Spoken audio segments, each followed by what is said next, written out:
Tumefurahia siku ya leo kwa mheshimiwa kututembelea huko Junction. Amekuwa mtu wa kufanyia kazi. Tunaona ametutengenezea stima, amekuwa na mwangaza, amekuwa tukifunga kazi saa 1 ikifika jioni, lakini sasa tutakuwa tunafunga kazi saa 4, saa 3, na mtu atakuwa anatembea tu free bila wasiwasi.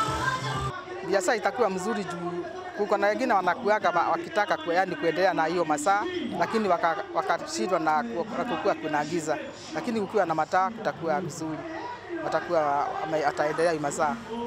And I like showing leadership, and as many people are doing their politics, giving money to youths, and you know, fighting for a seat which they are not even intending to use it in a way where they can be able to help Wanjiko.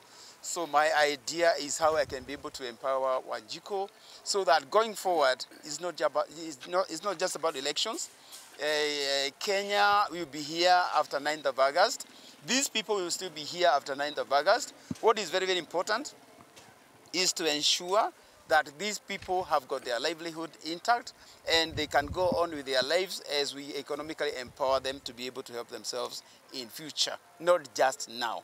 We want to ensure that the people who live here are able to run 24-hour economy without fear of not being able to see. Want them to, when they are doing their business, they have sufficient lighting. They can go home when they see themselves, and sufficient lighting is provided. This allows for the economy to run full time, and they can be able to create a living for themselves.